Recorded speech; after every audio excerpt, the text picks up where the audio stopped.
Let's join together in awakening the spirit that lives within all of us, that we may live more fully and know what it truly means to love and actually be ourselves. So, welcome. Let's explore our sexuality, authenticity, yoga, and human design, all of which intersect and meet at the Cross of Spirit.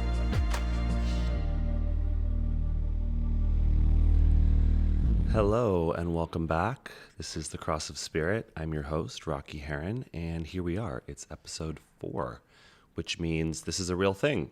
I'm actually doing this 3 episodes deep and no turning back now. So thank you guys so much for your listenership and your participation and also your feedback. It's been really satisfying to read some of the takeaways that you guys are getting from these episodes and to know that I'm not just sitting alone, talking to myself, which I am right now, but that there are ears taking in this information and engaging with it. That really is what lights me up. I've noticed in my own life that the pursuits or the endeavors that I engage in that don't really seem to provide value for anybody, while they may be valuable for me, a lot of the juice sort of gets drained from the project. Unless it's having some impact in the world. So thank you all for bringing meaning to the work that I'm about, to who I am, to what I'm doing, and for being a part of this journey with me. So I've just returned recently from Costa Rica. I was there for a couple weeks, co-facilitating a retreat experience for members of my community, for the queer community, alongside some really magical and magnificent humans who I'm fortunate enough to call my colleagues and my brothers. And it was a really beautiful experience. So much of my journey with human design and even with yoga over the last several years has occurred a lot in solitude or online.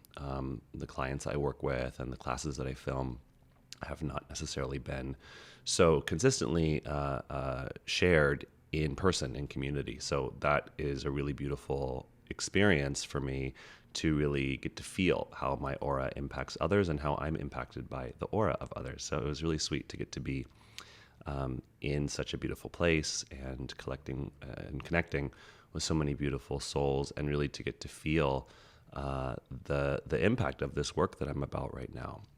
So it was cool to witness how my teaching has evolved and how human design and other tools and practices are finding their way into my practice and my offering. So probably share more about that in another episode.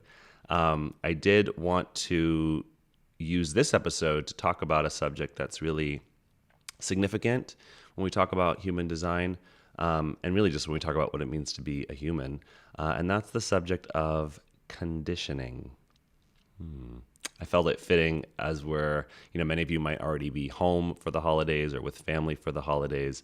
And if you're anything like me, I find that conditioning becomes a really big topic of consideration, whether you know human design or not, when we bring ourselves back to the people, the environments, the places that initially, brought us up and informed so much of who we are at fundamental levels.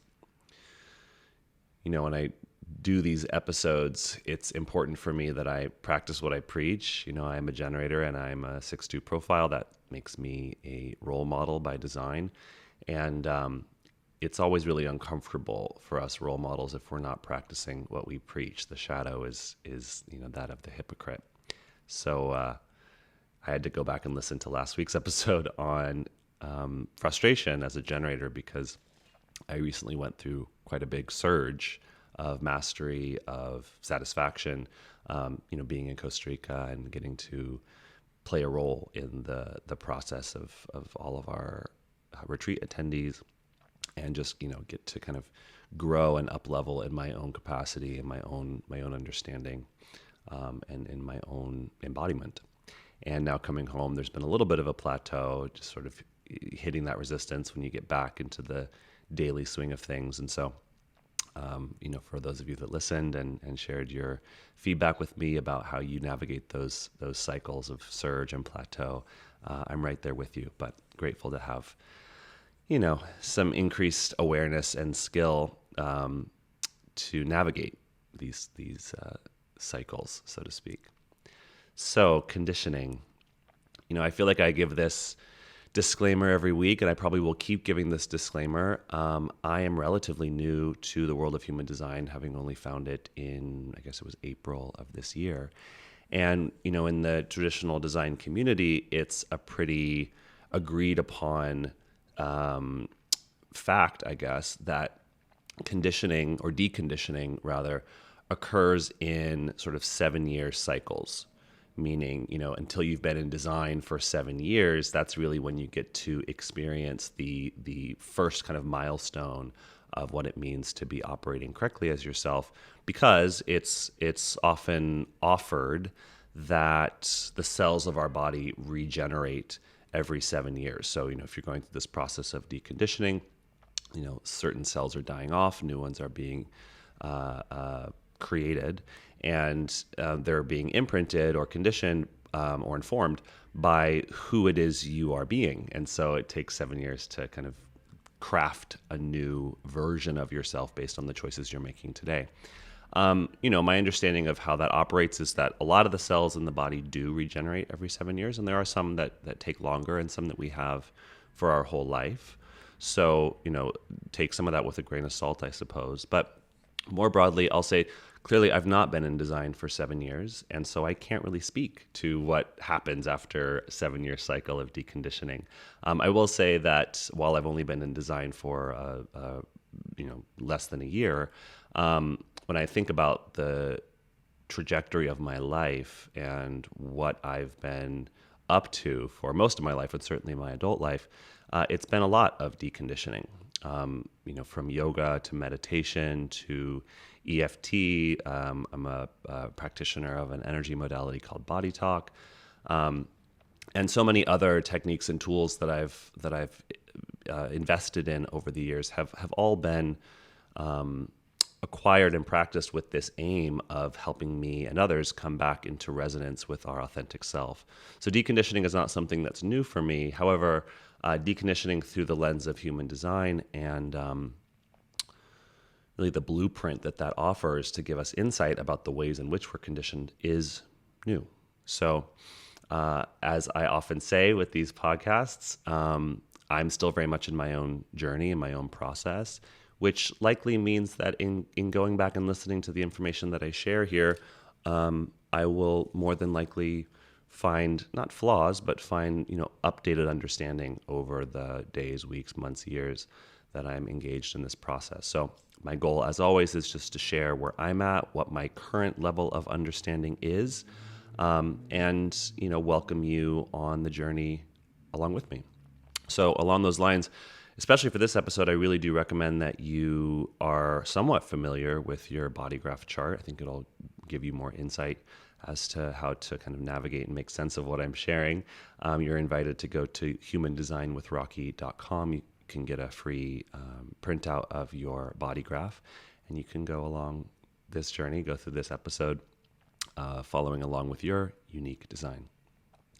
So I wanted to talk about conditioning for several reasons. One, because I feel like I had some pretty cool revelations and realizations around the subject of conditioning through being in community with my community on this retreat. And also because we're about to go home, or I'm about to go home for the holidays and be with my mom and be in the home where I grew up and around a lot of the forces that have contributed to me becoming who I am. And that can be both really positive. I'm really fortunate to have been raised by a mom who I think always wanted me to be the most authentic version of myself as possible. But it can also be challenging. I heard it said, I guess it was Abraham Hicks that I've heard say something along the lines of like, let yourself off the hook in thinking that you can somehow stay in vibrational alignment with who you are now and also be around the people that raised you. It's just very, very, very unlikely. So best thing to do is just, suck it up and go in and experience it and let things get kind of stirred up and then leave and process. So there is something very uniquely powerful about our parents' ability to kind of trigger or activate old patterns within us. And it doesn't matter how incredible your family is, you know, that's somewhat of an inevitability. So when we talk about conditioning, in human design at least, really the starting point for looking at that are the centers that we have defined and the centers that we have open. I've heard a lot of different perspectives on the nature of conditioning and what can contribute to it beyond just our open centers. So this is not to suggest that that's the only way that we can be conditioned. There's an aspect of that, in terms of our genetics, in terms of ancestral memories and patterning. And there's also conditioning, I think, that can happen in our defined centers, in the places where we have sort of consistent activations. We can still develop patterns where we, suppress or operate from those places in a lower vibration and a lower frequency. So I'll probably talk about a little of that, but what I really want to highlight is the conditioning that happens in our open centers. So when you look at your human design body graph, you'll notice that there's a whole bunch of like geometric shapes. There's 9 of them. Design offers that we are 9-centered beings, or have sort of 9 chakras, as opposed to the 7 centers that are traditionally taught in the Hindu chakra system. And where you see those centers colored in, and also the various channels and gates that you see colored in, that gives you a sense of the activations that you have in your design that are fixed and consistent and somewhat reliable, meaning when you show up somewhere, when you walk into a space, that's sort of what you're bringing consistently into that space. And because these are themes and archetypes that are going to be with you, your whole life, this is really where sort of your key learning points are, let's say, kind of the curriculum of your soul. These are the things about yourself that are important for you to learn, understand, and master for you to become the full expression of who you are. Everything that you have that's white in your chart, including the centers and the lines, or the gates, the kind of circuitry, these are areas that it's not so much that you don't have them, but these are areas where you take in energy from the world around you, be it from other people or environments, and also through the planetary activations present on any given day.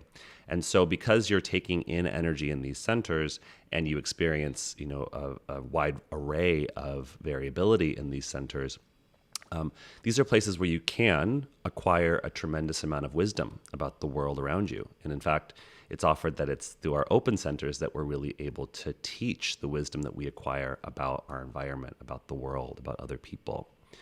And so there's a tremendous possibility for real, like I said, wisdom, and also for real power, I think, in our openness. It's not just that they are liabilities or vulnerabilities, but they can also be pretty significant traps for conditioning, or what we call the not self. So an analogy that I like is that if you think of yourself, or you think of your open centers sort of like a screen door, and the energy that passes through them is kind of like the wind blowing through the screen door. Depending on the weather that day, you're going to experience variability when it comes to the energies that you kind of experience as they pass through you. Unlike a screen door, however, your open centers or in your open centers, it is common for us to experience that energy that moves through us. Not only experience it, but amplify it. We tend to experience our open center energy in an amplified way, and then to identify with it as if it's you. And when you identify with something that's variable and something that changes, from day to day, and even with something that's not often there, if you're, alone or not in an environment where there's conditioning forces activating those centers, it can become really confusing. You can try to hold on to energy that's not you. You can try to control energy that's not necessarily yours to control. And like I said, over-identify with it. And so when our mind identifies with something that we're not, we call that not self. We call that not self conditioning.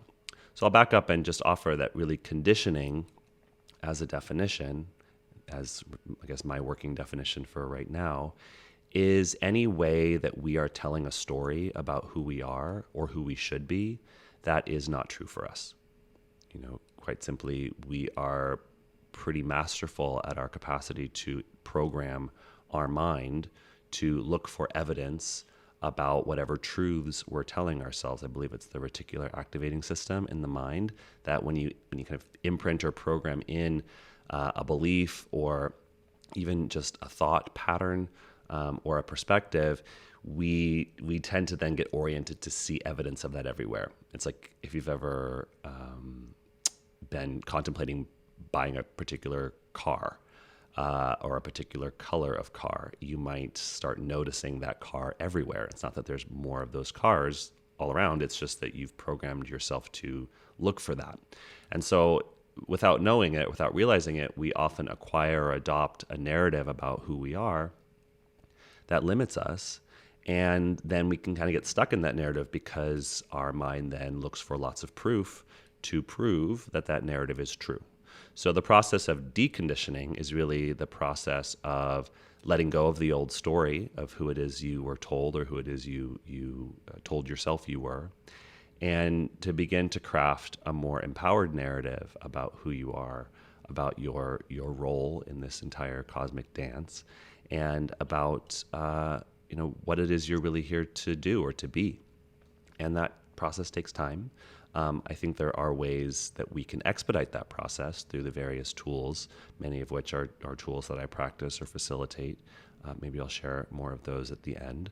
But the kind of mainstay practice for deconditioning through the lens of human design is, first of all, awareness, understanding your design enough that you can pay attention to the forces at play within your life and around you that may be further conditioning you, and to operate in accordance with your strategy and authority. So in traditional human design, it's offered that 7 years or so of really consistently operating in a way that's correct for you will contribute most potently to this reconfiguring of the story that you tell about yourself and the evidence that life brings you to support that. I don't know that all that you need to do is strategy and authority. I think that's certainly enough. And perhaps when human design first came into the world, it was before the internet was around and the ways that we could kind of synthesize and share information. And even, there's lots more that we've learned in terms of human psychology and epigenetics and neuroplasticity and quantum physics and all these things that I think really contribute and supplement the process of deconditioning. So you may have lots of different practices and techniques that you already implement to contribute to your conditioning or your deconditioning, I should say. But what I really just want to focus on today is the dynamics of these centers, defined and undefined, and how you can start to pay attention to the ways that you may be taking in and identifying or over-identifying with the energy that you are amplifying from your environment. So we're going to go through all the centers. Again, I'll share my understanding of these centers to the best of my ability, how they tend to operate in low frequency or more not self territory, and how, at least I'm coming to understand, they can operate when functioning at a higher level. So the first center, we'll start from the top and go down. The first center is the head center. And in human design, the head center is seen as the center for inspiration. If you notice the triangle at the top, it's actually not in the body, or at least part of it's sort of in the head, and the other part is up above. And so it's sort of this transference center. Transference probably isn't the best word. It's this center for translating information from the quantum field into the head. And it's also a center where we get to send information from the head, from us, from our body, out into the quantum field. And I think sometimes the head center is referred to as a pressure center because there's inherent pressure in that interfacing between us and the field around us. And it sometimes can feel like that pressure is pressurizing us. And I think depending on how you operate from the head center, it can also feel like that pressure is moving from us out into the world. So the head center is the part of our design where we ask questions that usually focus on wanting to understand what comes next, wanting to understand meaning, like why, the meaning of life, and wanting to understand how something happened. So questions around like what, why, how are questions that the head center tends to ask. So if you have the head center defined, based on any of those gates, you likely have somewhat of a fixed way of asking questions, or there's sort of a fixed theme in the way in which you ask questions. For me, I have an open head center with a dormant gate 61 in my open head center. My understanding is that this gate is very much interested in the question, why? Why are we here? It's sort of a gate that ponders the mystery of life. And so with the head center defined, you may have a fixed way of asking questions. It doesn't necessarily mean you have a fixed way of receiving answers, but you do have sort of fixed questions. And so based on the frequency of the question, you may be asking questions that are more inspiring, or questions that can lead to more inspired answers. You also may have questions that are less inspiring, questions that lead to excessive pressure on the self to figure things out. If you have an open head center, the way in which you're often going to be conditioned is by receiving that pressure to answer questions from the world around you. So about 70% of people have an open head center. It being a pressure center when it's open, you don't necessarily have a fixed way of asking questions or receiving inspiration. You are, by design, receiving questions from the environment around you. It may feel like your head is full of questions all the time. Sort of the questions of the world are just banging around in your open head all the time. And along with that comes the pressure to not only think about things that don't really matter, not that they don't matter, but they don't matter necessarily for you. Just because it's in your head doesn't mean it's for you to solve. And a pressure to answer other people's questions. So I'll share that with me and my open head center teaching yoga for many, many years, especially when I first started teaching, there were a lot of questions I don't know the answer. There's still a lot of questions I don't know the answer to. And when I first started teaching, people would come to me with a lot of questions that I probably didn't need to have the answer to, or probably weren't even questions that were for me to ask or answer. But by virtue of my open head, I kind of took it upon myself unknowingly to feel pressured to have answers for all the questions that people were asking. And so a lot of my journey, my quest as a teacher, was in wanting to figure out or discover all of the answers to the possible questions that would come into my head, so that I could feel qualified, to provide inspiring answers to people. And while I learned a lot through that process, it really wasn't until discovering human design that I was able to recognize that, wow, I spent a lot of time digging around for answers to questions that I didn't even necessarily care about. I cared more about having answers to people's questions than I cared about the questions themselves.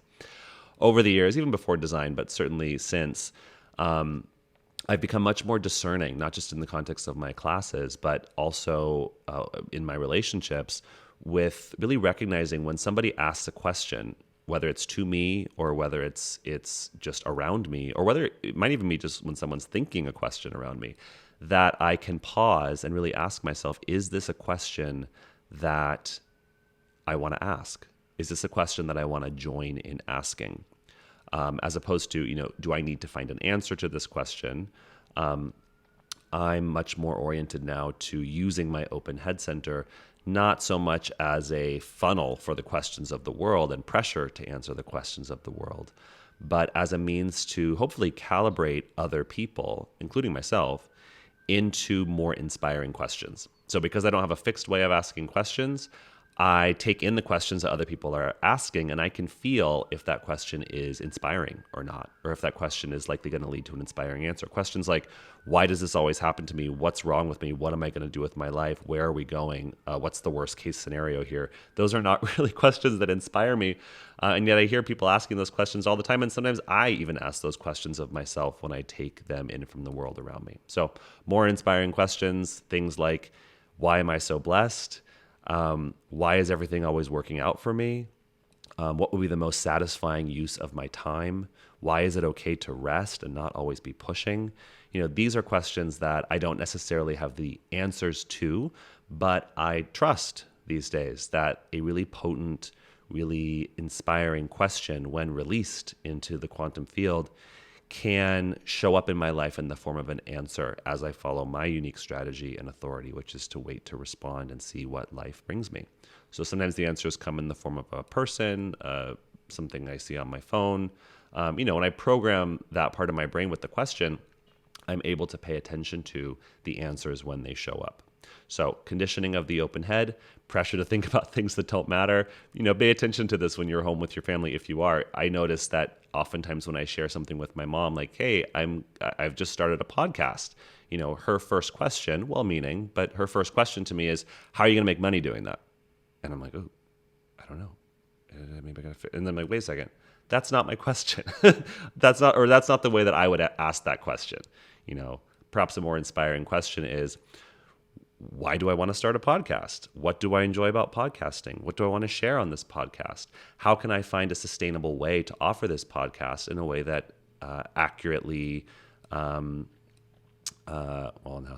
lost it. How can I find a way of sustaining myself in doing this podcast so I can keep doing it? So these are questions that I feel more inclined to ask. How am I going to make money? How am I going to pay for it? What am I going to do? What happens if it doesn't make money? These kind of things, those are, I guess, valid questions, but don't really put me in a place of vibrational receptivity to more inspiring answers. Moving on to the Ajana Center, which is that upside down triangle underneath the head center. Side note, I initially learned this in Sanskrit as Agya Chakra, the third eye center. We often hear it referred to as Ajna in human design.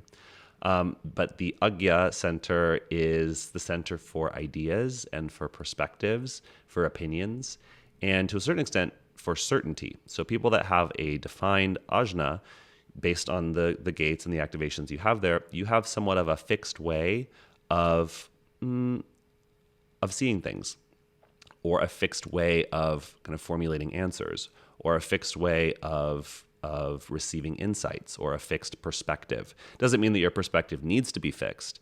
It just means that you tend to have a fixed way of acquiring a particular perspective.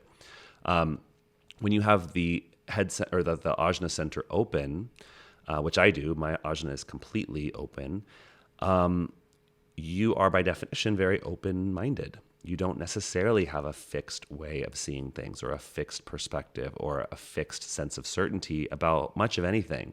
People find this surprising when they talk to me, because it seems sometimes, depending on who I'm talking to, that I'm very certain about the things that I'm sharing. And sometimes that's because I'm reflecting or amplifying back the certainty of whoever it is I'm talking to. Being open ajnad as I am, I can really tell when somebody is fixed in a perspective that isn't serving them, or somewhat fixed in their thinking when there's ability for them to be a little bit more fluid or a little bit more elegant in the way that they are pondering or seeing the world. And so my open ajna can serve if I'm not, trying to prove that I'm certain. My open ajna can be a really beautiful place for me to help those with defined ajnas see things from other perspectives.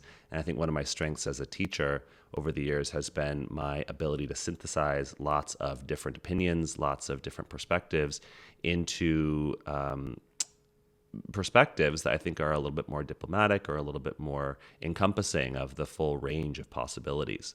As I mentioned, the not self theme of the open ajna is that it really wants to prove to other people that it's certain, or it really wants to appear certain. And as a result, it can be, very unhealthy for us to try to figure out the answer to things with a sense of certainty. It kind of shuts down and bogs down our thinking apparatus, or our capacity to kind of be more fluid in the answers that come. So, if you have open head, open ajna, that screen door, you're really feeling, amplifying the questions of the world and the perspectives of the world. And I'll just say that, for me, for many, many, many years, and even still now, I sometimes get sort of trapped or stuck in my head when I hear all of these perspectives. So not every perspective or idea that passes through your head is yours to hold on to. And certainly not every idea that passes through your head is one that you need to do anything about. And that's a big one for me sometimes, especially when I'm, as a generator, in these cycles of plateau. A lot of ideas will pass through my head, and it's common for me to think, I should do something about these. I should take action on these. I should initiate something new. Occasionally an idea floats through my head, and I have a sacral response to it. And I really have to vet it and ask myself, is it correct to take action on this idea. And if my sacral goes, then in a sense, there's sort of a response. I am responding to something that's coming to me. But for the most part, I try to make it a practice of just getting all of my ideas out somehow, whether that's writing them down or channeling them into my art in some way. And in many instances, it's about sharing them with others. So a lot of what we receive in our ajna, whether it's defined or open, are perspectives, opinions, insights that we can share with other people when we're invited, right? So there's a lot of projected elements to what goes on in our head, not necessarily all for us, but in many instances for others. So if you have an open ajna, the question to ask yourself is, am I trying to appear certain? It's a good question for me to ask a lot, especially as I show up and at least attempt at some level to provide inspiring ideas for you all in this podcast. I don't really have a fixed way of doing that. So it shows up for me in a large way when I'm in community with other people that are either asking me questions or even just providing me with the energy that I can then amplify and kind of share or reflect back to people through the maybe illusion of what may appear like certainty for some, at some instances. A lot of times the certainty that I appear to have is a reflection of a defined ajna that I'm talking to. I may be equally certain that a more expansive perspective on a topic is going to be more beneficial when I'm talking to someone that's very fixed in a perspective, especially one that may seem somewhat limiting. The throat center, which I also have open or undefined, is the center for expression and communication and manifestation. So if you have the throat defined, and if you have a motor that's connected to the throat, then you have a motorized way of being heard and a way of somewhat initiating action in the world. If you have the throat center defined, but there's no motor connected to it, or if you have the throat center open, it means you don't have a consistent way of being heard. And so the throat center, especially if it's undefined, really needs to be invited to speak in order for it to be heard. And because when we're around people that give us definition in the throat and we experience that in an amplified way, oftentimes those of us with undefined throats can feel a pressure to speak or a pressure to be heard. When we talk, when we speak with an undefined throat, in many instances, we're sort of working with the energy in the room and kind of molding or contouring or working with the energy by speaking, by kind of shaping it and molding it into something new. My undefined throat has been an area for me of quite a lot of conditioning along the lines of sort of our conditioning in our home or in our families. My mom has a defined throat and a very defined throat. She has almost all of the gates connected to her throat.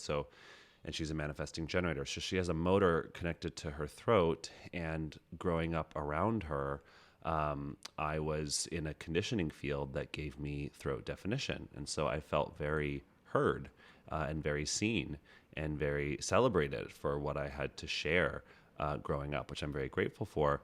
But it also rendered me accustomed to being around that kind of energy and actually identifying with it. I grew up as a performer. I went to school to be an actor. And when I left home and I wasn't in that conditioning field anymore, I found it very difficult to be seen and to be recognized and to kind of get the attention that I was accustomed to receiving so that what I had to share could be received by others. And so the not self, as we kind of identify with energy that moves through the throat when we don't have it defined, can become very fixated on attracting attention and being seen and being recognized. It doesn't take much to sort of imagine or to recognize how much attention craving or seeking there is in the world. I live in Los Angeles, and there's so many people that come here to be seen. In fact, it's sort of a required element of being successful here if you work in the entertainment industry, is that you need to be seen and you need to be recognized. So the undefined throat actually needs to be recognized first and invited to share or to speak in order for what you have to say to be heard. And it doesn't mean you don't have anything of value to share. In many instances, I think because the throat energy that I'm amplifying comes from my environment, I oftentimes have very poignant things to say to the people that I'm speaking with, because in some respects, I'm sort of speaking with their voice. So, as a singer and someone that uses my voice quite a lot in my life and certainly in my professional life, it's been useful for me to recognize that I speak with many different voices. As a singer, I don't have a sort of fixed, consistent way in which I share my voice. I'm oftentimes kind of mimicking or reflecting other people's voices. And that can be a point of insecurity for those of us, especially when we're told so often that we need to, know our voice or share our voice or speak our truth or speak from a place of inner knowing of who we are. I'm a bit of a vocal chameleon, and I've come to recognize and appreciate that can be a gift, especially when I'm communicating with others or contouring my voice, to be best heard by the person that I'm speaking with. So, questions for the undefined throat. Am I trying to attract attention? Am I trying to be seen? Am I pushing to get heard? I'll also add with my undefined throat that, doing a podcast, it's a little bit dicey because I'm not necessarily being invited to share here. I have to really check in with my strategy and my authority every week that I do this, and ask if it's correct to share in this way. And then even in the way that I get the word out, really make sure that I'm not over pushing to be seen or to be heard. I find that whenever I start to do that, I actually get a sore throat. I don't have the kind of stamina, the motorized stamina in my throat to really push my voice out into the world. And so, your recognition and your kind of participation in listening to this and hearing me and inviting at some level for me to continue doing this is really, really essential, actually, for me to continue. Move on now to the G Center, which is a center that I'm really kind of obsessed with right now. The G Center is sometimes called the Identity Center. In the chakra system, it's sort of one half of the Anahata chakra, which is the heart chakra.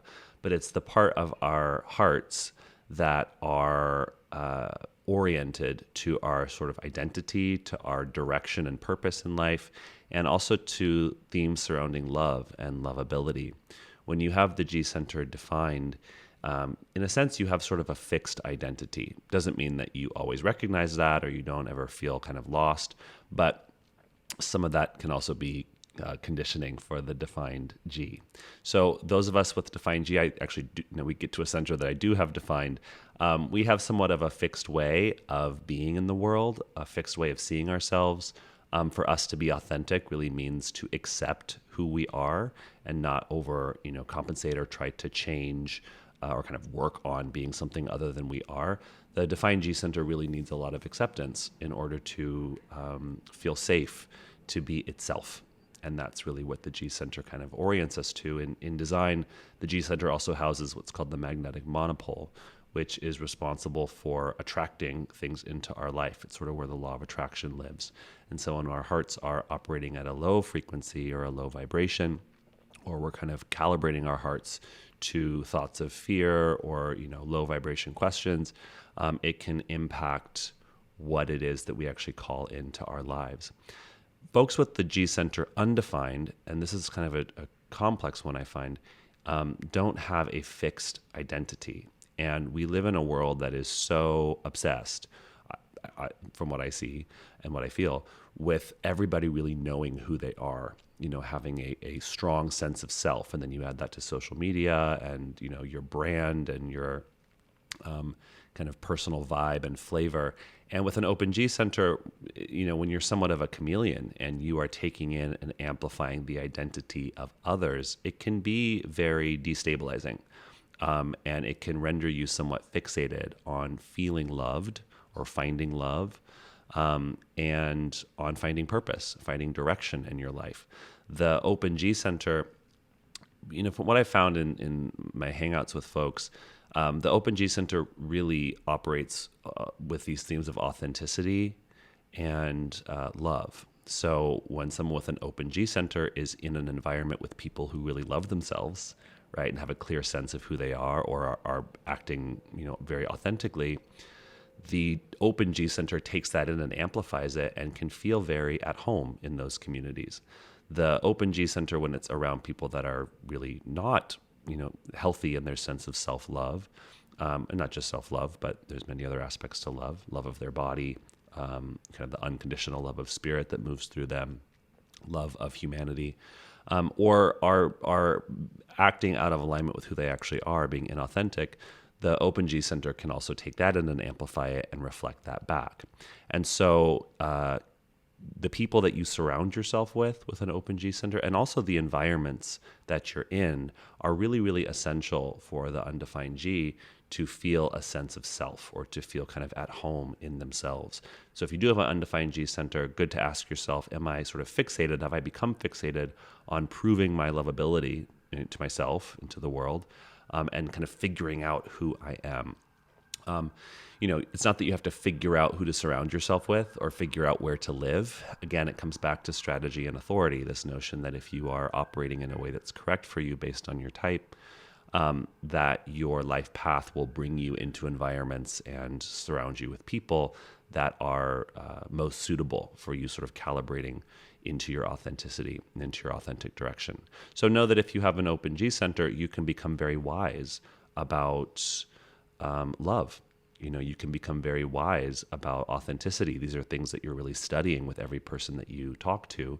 And to the extent that you don't over-identify with the energies that are moving through your open G center, you can also, I think, really help calibrate people back into a place of recognizing their own lovability and back into a place of operating from authenticity. I don't think I mentioned this, but the wisdom that can be acquired in the throat center is a wisdom about the nature of communication. Those of us that have undefined throats are often very keenly aware of what's being communicated, how people are communicating with each other. And oftentimes that, for me, contributes to the pressure that I feel to speak in those situations, to kind of help further contour or align or refine the nature of what's being spoken about. Let's move to the will center, or the heart center, as it's called in human design. Heart center is the other kind of half of the Anahata chakra. So Anahata, when we split and became 9-centered beings, the Anahata chakra split into G center and heart center. And the heart center, often called the will center, is where we have, as the name suggests, willpower. It's a resource center. It's where sort of ego lives in the chart, not in the way that we often describe ego as like a bad word or a burn on somebody. You have a lot of ego. The will center is designed to take spiritual value and translate it into material value that it then provides to the tribe. So I think why it's called an ego center is because folks that have the defined will, they oftentimes want to be the one. They have the motivation to be the one that provides for the tribe. And so the ability that the will center has to provide is really based on its resources. How resourced is it? Does it have the available resources to provide? And so if you have the will center defined, some of the conditioning that you might receive with a defined will center is around the notion of rest. Will centers really need a lot of rest, or ample rest, in order to get themselves resourced so they can be resourceful with their energy and be able to provide value to the tribe. With the will center open, and I think it's about 65% of us that have the will center open, probably why ego gets such a bad rap in the world, we don't have a consistent willpower. We don't have a motor there that is designed to provide value or has the will to bring value to the tribe. And so what can tend to happen if we are conditioned to believe that we need to have consistent willpower and we try to force it, is it becomes a pretty slippery slope into us feeling like we need to prove that we are valuable. And this is such a pervasive area of conditioning in the world, and certainly in my own life. If I really look back on so much of what has motivated me in the past, and even now, a lot of it has been me trying to prove that I'm valuable. And, we look at these centers individually, but they all kind of fit together. Open will, open head, ajna, and throat. For me, there's been this desire to prove that I have perspectives that are inspiring and worth receiving attention. And, it's me being real with you guys. Like, that's a lot of what informed my kind of not self-motivation in my career for many, many years. So much so that as I kind of started to recognize these dynamics, I almost felt like, well, what's going to motivate me anymore to keep going, to keep learning, to continue to show up and teach if I'm not being motivated by this desire to prove that I'm valuable? Almost every day I do lots of work to help kind of decondition my open will center, from EFT to writing exercises. And, again, just awareness, really asking myself, even before I make a social media post or before I press play on these podcasts, am I trying to prove that I have valuable ideas? Am I trying to prove that paying attention to me is going to bring you value? And sometimes the answer is yes. And it's my strategy, it's my authority rather, that gives me the answer. It's you are. Okay. Is it okay to record this podcast today? Right. Is it okay for me to recognize that I am innately valuable? Not because of anything I do, but because of the very nature of my existence. Right. So value is not something that needs to be proved in the world. Value is something that is inherent to all of us. And the more authentically we are being ourselves, which I can't tell you what that looks like, but certainly, following your strategy your authority can allow you to come into resonance with the unique expression of who you are. And, there's never been a you before. There's never been a me before. There never will be again. We each play a unique role in the cosmic tapestry. And if we're trying to be something other than we are, it kind of creates snags in that tapestry. All the threads are kind of being pulled and twisted and bound in weird ways. So, the most valuable thing that you can do, that we all can do, is to be radically authentic in who we are, and to operate in ways that are correct for us. And that really gets to the heart of why I'm interested in human design and sharing it with people in the ways that I am. So, in my particular open will center, I have the dormant gate 26, which is the gate of integrity. It's the gate of the transmitter, someone who can transmit a message to the tribe to help liberate and move past repetitive patterns that are keeping us stuck in cycles of pain. And this certainly shows up for me when my will center is defined. If I'm in a room, or if I'm being asked to share information, or if I'm being interviewed, or if I'm teaching something, I have, for the time being, sort of an amplified will, and I have the capacity to explain things well to people, I feel. And that version of myself that becomes the one to transmit a message is activated. But if I try to hold on to that when it's not there, I can become very, very susceptible to trying to prove the integrity of what I say. And so those of us with open will centers, it's said that we really need to make promises and commitments very, very, very carefully. If we end up over-committing to things, it can be somewhat of a trap, where then we become obsessed with proving that we're trustworthy, proving that we can follow through on what we said, when what we said we would do may have never really been correct for us and may actually be an inappropriate use of our energy. So pretty good way to lead to burnout. So good questions to ask, especially if you have the will center undefined, is, am I trying to prove that I'm valuable? And when I do readings and hangouts with people that have the open will, they'll often say, no. And then we'll kind of dig deeper. And it's like, oh yeah, actually, I really am. Like, so much of what I'm trying to do is prove that I am valuable. Just a side note, value is something, like I said, that's inherent to who we are. And it's not something that we can measure with numbers. And we live in a world that is very obsessed with measuring value based on numbers, number of followers you have, the number of likes on a post, the number of dollars in your bank account, the number of inches around your waist. Numbers cannot be used to calculate the value, the inherent value of something or someone. And when we do that, we attempt essentially to limit our energy or to limit our consciousness with numbers, and it sucks. It feels really, really uncomfortable. So because 65% of us have this undefined, I really encourage that you reflect and you ask yourself, before you do anything, What's the motivation behind this? What am I, if anything, trying to prove? And, based on your strategy and authority, really feel your way into or check in with your authority, whatever that may be, to ask, if this is correct for you to do. And if it's something that's being initiated by your mind and not necessarily in response, if you're a generator, if it's something that you've not really been invited into and you're kind of trying to push your information out into the world as a projector, these are good opportunities to really pause and reflect and check in with that undefined will if you have it. And if it's defined, are you getting enough rest? Do you value yourself enough to recognize the value in resting so that you can have more resources to provide for those that you love?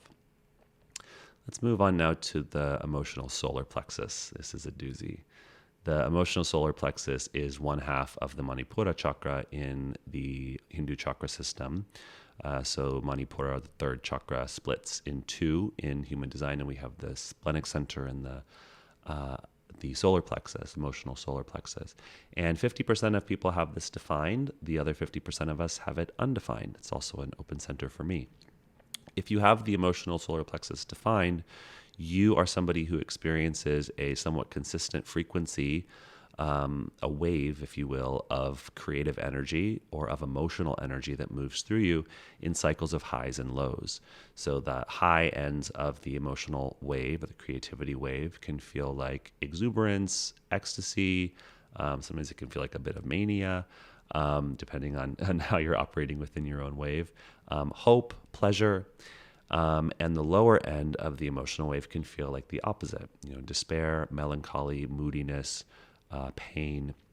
And so if you have the emotional solar plexus defined, it immediately becomes your authority, because it sort of, I don't want to say it covers up, but it creates this frequency that does distort sometimes all of the other centers, so that you may not have a clear bead on the feedback that's coming to you from the other centers when you're experiencing this emotional dance of highs and lows.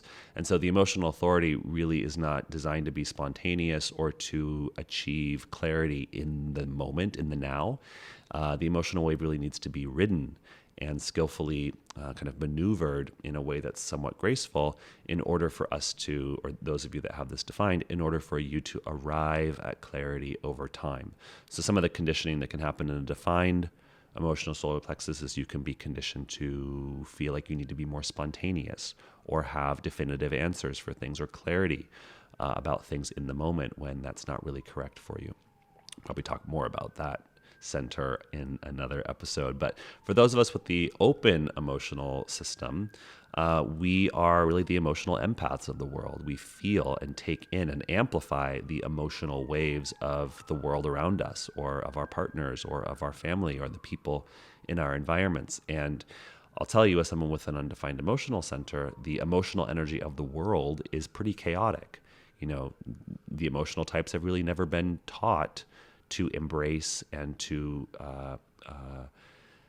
enjoy or to utilize or to ride their emotional wave in a way that is skillful and correct for them.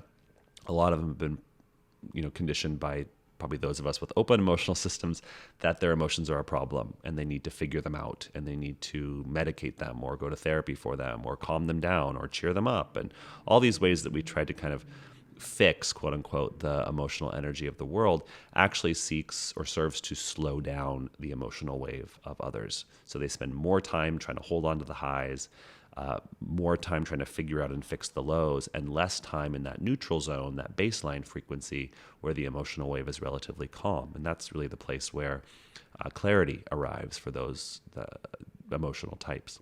So for those of us that have the open emotional system, we take in and amplify the emotional energy of the environment around us. One of the ways that we often tend to respond to this, like I said, is by trying to calm it down or trying to cheer it up. If you find yourself, kind of gravitating towards people that seem a little moody, and even asking them, what's wrong? Are you okay? Well-meaning as these questions may be, it does sort of further imply that there's a problem. and that the emotional wave is a problem that needs to be solved. So good to know if you take in emotional energy and amplify it, that it's not yours to fix. There's nothing to fix. It's a frequency that you are feeling in another person that perhaps you can amplify and reflect back to them so that they can become more aware of where they are in their emotional journey. And I think when the emotional solar plexus, when it's undefined, is sort of operating at a high level, meaning you're not over-identifying with other people's emotions, but you can kind of maintain your stability in the midst of them, you can become a calibrating force to help other people gain greater awareness, perhaps about some of the things they need to confront or recognize or acknowledge in order to move more skillfully through their own emotions. Of course, the not self, if you're not aware of that and you're trying to control or feeling overly identified with the emotional energy in your environment, is to avoid conflict, to avoid confrontation, to avoid sharing your truth for fear of, quote unquote, making waves or experiencing the backlash of the emotional wave that may flare up should you, confront it in some way. And so oftentimes those of us with open emotional systems develop sort of a pattern of playing nice, so to speak, or feeling like we need to wait to speak our truth or to share what's true or to know what's true for us until all the emotion in our environment is calm. And that would be a form, again, of conditioning. If you have a sacral authority like I do and an open emotional system, my sacral is going to give me feedback in the moment, yes or no, regardless of if there's emotional energy around me. I don't need to convince myself that somehow I need to, also feel all my feelings to arrive at clarity, even if the feelings around me are quite profound and quite exaggerated. So, if you have the open emotional system, remember that screen door analogy. When you feel emotional energy, see if you can allow it to move through you. It doesn't necessarily mean it's going to be comfortable. You can't armor yourself or boundary yourself from it, but it may be appropriate for you to take breaks, and when you feel emotional energy, instead of feeling like you need to dive into it and fix it or solve it, really ask yourself, is it correct for me to be in this environment? Is it okay for me to take a little break? I will sometimes, my partner has an emotional wave that he's learning more and more every day how to navigate and utilize and operate with. And sometimes it's a little intense to be around. And so I'll, go to the coffee shop to do work for a little bit while he plays in his own kind of melancholy and ecstasy wave. And other times it's really fun to play with the emotional energy of others. When I'm creating with somebody or in the studio writing music or singing, a lot of my collaborators have emotional energy that I'm able to kind of ride and dance on and utilize to stir up feelings within me that then I can translate in through my art. So lots more that we could say about that. It's a very dynamic, interesting, fascinating center in terms of how that plays out in our relationships and in the world. But for the interest of this episode, we'll move on now to the sacral. So the Sacral Center, if you have it defined, you're a generator of some type, pure generator or a manifesting generator. And if you're a pure generator, meaning you don't also have the emotional center defined, which I do, then the sacral becomes your authority. The sacral is the most powerful motor in the body. It operates in response. It goes through oftentimes cycles of frustration and satisfaction, and it operates based on its availability. So if the sacral has available energy for something it's responding to, it makes sounds, and if it does not, it makes sounds like Okay, we talked about that quite a bit last week. So, one of the ways that the sacral can get conditioned if it's defined is as it relates to the subject of waiting and the frustration that can sometimes occur in waiting, or, this notion that it's inappropriate to go through cycles of plateaus. And so we tend to force our energy, try to force our sacral power on things, which usually leads to some degree of burnout or at the very least frustration.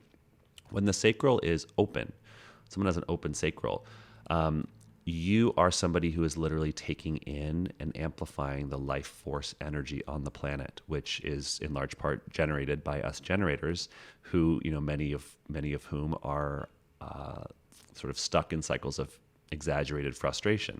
So you really feel the frustrated energy of the planet in a big way. And you also really feel the satisfying, more kind of sensual, sexual workforce energy of the planet as well. And because you're taking that in such a powerful way, if you're a projector, you can be someone who really helps to guide that energy. If you're a manifester, you can be someone who really kind of utilizes that energy or helps to initiate that energy. And if you are a reflector, you can really, amplify and reflect that back to the world so we can have a better sense or better feedback on who we are, where we are, what's the current status of our energy.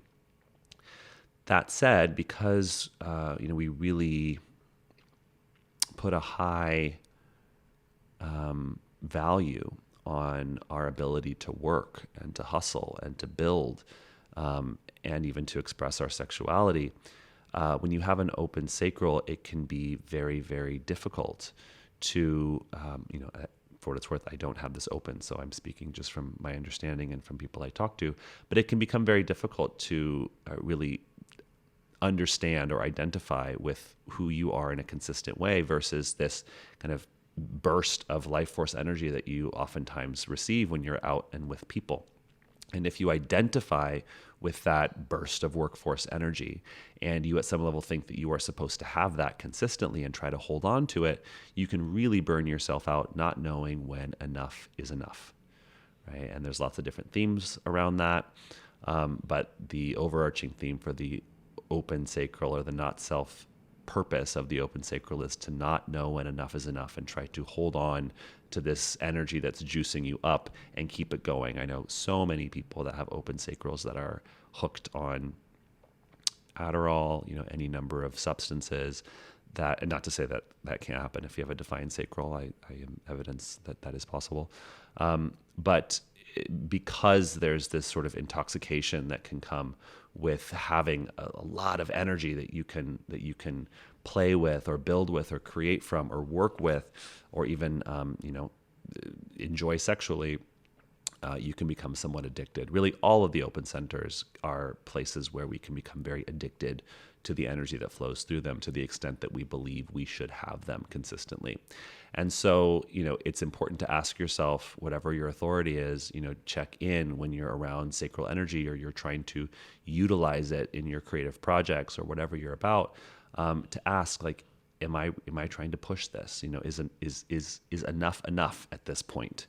And the reason why that's really important is because oftentimes us generators who are, heavily conditioned away from listening to our sacral response, we can have a hard time knowing when enough is enough. We can kind of push our sacral energy in a frustrated way, and we need you, especially if you're a projector, we need you, to be able to reflect back to us and guide us into, helping us recognize when enough is enough. So a healthily operating open sacral can be a really powerful calibrating force in helping those around you to recognize when enough is enough so that we can start to operate a bit more smoothly with this really powerful energy that we have.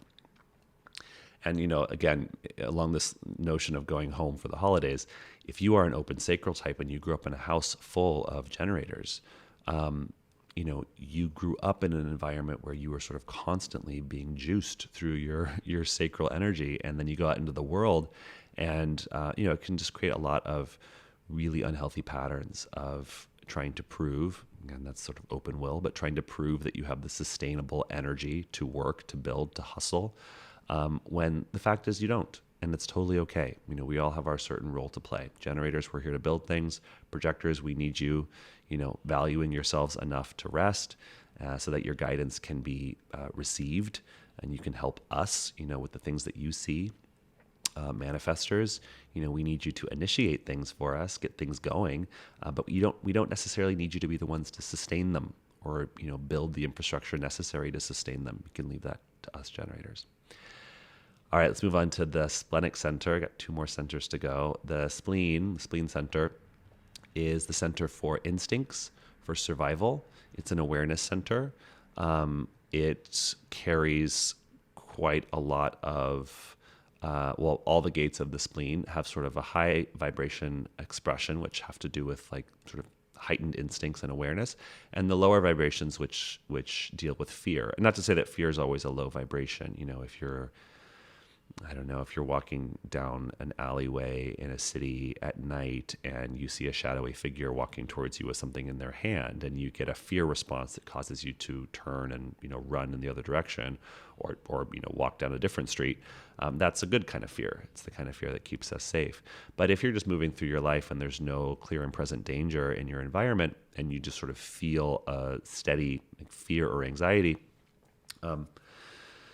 that's a good symptom that the energy that you are experiencing through the Splenic Center is perhaps operating at a low vibration. Or if you have it open, that you may be taking in the fears and amplifying the fears of people in your environment.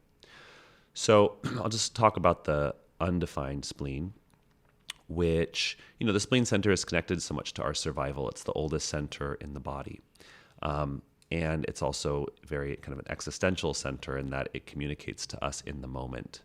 It communicates usually once, maybe twice, and gives us those instinctive nudges about what to do or what not to do in response often to things we're pondering or things that we're experiencing. And it's also connected to the immune system. And, so it's a lot about defense and health and safety. So when you have the spleen undefined in your chart, it can render you feeling a little bit more vulnerable or susceptible to illness or danger because you don't have those same kind of consistent snappy reflexes or instincts that can kind of guide you and sync you up with what might feel like a heightened awareness of time and timing. So when you're around somebody that defines your spleen or that brings splenic definition, even if that person is not necessarily good for you, you may find yourself feeling more resilient or more alert or more instinctive, and therefore more or less susceptible to illness or danger. And so the not self of the open spleen, when we identify with that energy, is we try to hold on to it. And oftentimes what we're holding on to is not necessarily good for us. It's just giving us that splenic definition. So the open spleen tends to want to hold on to things that are not good for you. And those things could be a person, it could be an item, it could be even a thought or a belief, it could be a job, a circumstance. So I suppose at the higher expression of the spleen, because you can really feel the fears of the world and the instincts of the world, you can, if you're not over-identifying with that energy, be a really beautiful reflection and calibrating force of helping other people recognize when they may be holding on to fears that are not serving them so that they can let them go and allow their instincts to operate at a higher level. The last center is the root center, and the root center is another pressure center in the body. It operates sort of like a fuel pump. It's a pump of adrenaline that has an on-off switch. So when it's on, there's adrenaline pumping through the system. When it's off, it's off. And so the root center really gives us the pressure or the adrenaline to get things done or to do things. There's lots of different themes in the root center depending on which gate we're in and if it's pointing up towards the spleen or the sacral or the solar plexus, but it's pressure. It's the pressure to get things done. When you have an open root, let me back up and say that conditioning in the defined root, it can look like, for me, it's I have a defined root. It's a lot of energy or contemplations or pressure around the notion of procrastination. When my root is off, I can develop strategies of trying to pressure myself into doing things when the timing isn't right. And when my root is on, sometimes I don't harness that energy in a productive way, and I can end up just sort of stressing myself out and feeling the adrenaline, but not doing anything about it. So again, strategy and authority. But for the undefined root, this one's quite a doozy. You are someone who literally takes in and amplifies the adrenalized pressure of your environment, of the world around you, of the people that you're with. And what I find is very true. My mother has an undefined root. I'm about to go home for the holidays. I'm not even there yet, and she's already running around feeling a lot of pressure to get things done, so that she can be free of pressure. And of course, I'm not I'm not pressuring her in any overt way to do anything, but just in anticipation of being around, my root energy, she's already, wanting to free herself of that pressure. And so the not self of the open root tends to think that the pressure is being informed by the things that you need to get done, and that by getting those things done or by checking all the things off your to-do list, you will somehow magically be free of pressure. And of course, that never really happens. The to-do list just keeps building and building and building because the pressure is mechanical, right? It's not based on any expectation necessarily that you do the things that you think you need to liberate yourself from it.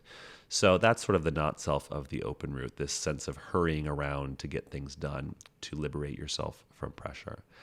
At the higher expression, somebody with an open root can become very wise about the nature of pressure and very wise about when it's a good time to get things done and when it's a good time to rest. If you are feeling the adrenaline energy of the world around you and you feel when that pulse is on and when that pulse is off, when invited, you can share with the people that you're communicating with your reflections on perhaps when it is time for them to take action and to move forward on things and to get things done, and when it's time to rest.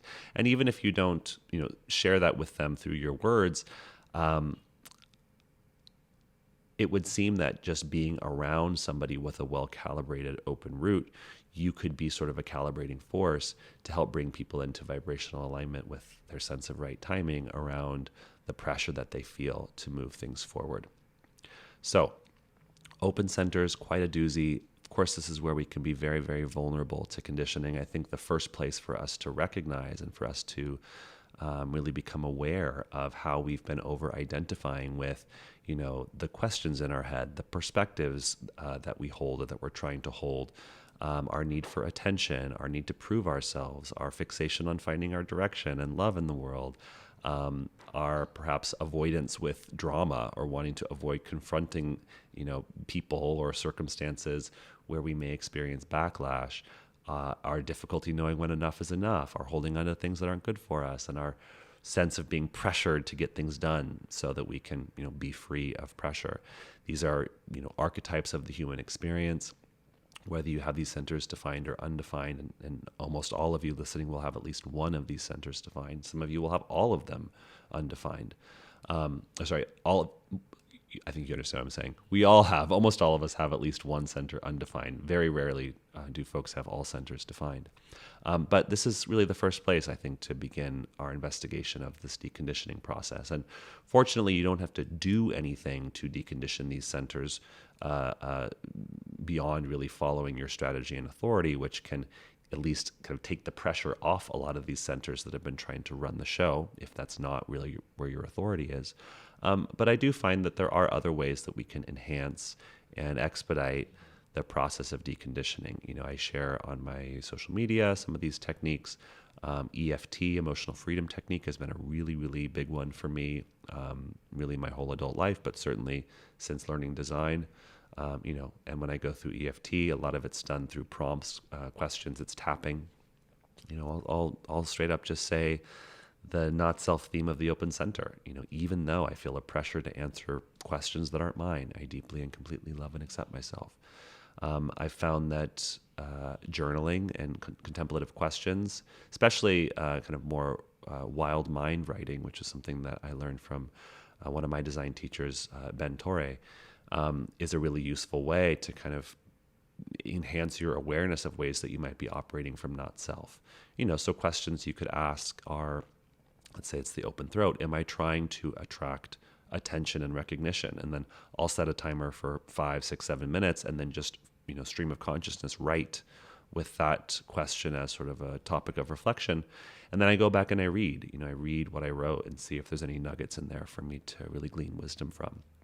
As you go home and you spend time, if you do choose to go home, and you spend time in the environments that you were brought up in, just understand that you are placing yourself back, in these fields of conditioning that have largely contributed to a lot of these patterns and programs that you have within you.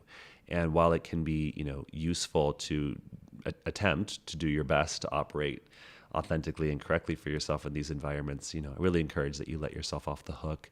If old patterns and stories and programs start to get reactivated, know that the stories and the patterns and programs are never gone, right? We can activate new ones, but it doesn't mean that the old ones are not still there to be activated, especially if we're in conditions and circumstances that helped contribute to building them in the first place.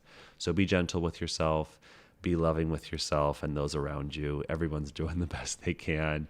I hope I didn't put my sweet mother on blast on this episode, because she was conditioned in the ways that she was.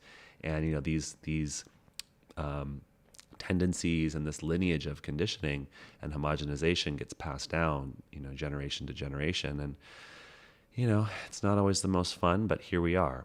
Either we are doing our work to decondition and to heal these ancestral patterns of trauma and energetic abuse, or we're passing them along to future generations. So to the extent that you are playing a role in the unwinding of these patterns and the activation of more authentic and harmonious ways of living, I really celebrate you and appreciate you and recognize you. And I hope you gain some valuable insights from this episode. As always, you're invited to reach out to me with any feedback that you have or requests for future topics of discussion. And of course, if you'd like to book time to hang out with me and really dive into your unique, distinct, and beautiful human blueprint, I would love the opportunity to do that with you. HumanDesignWithRocky.com is the place to get your chart and to learn about spending time with me. So we'll leave it at that. Wishing you all a really happy holiday, however you choose to spend it, and with whom you with whom you choose to spend it. And I'll see you back next week for another episode of Le Cross des Spirit. Peace.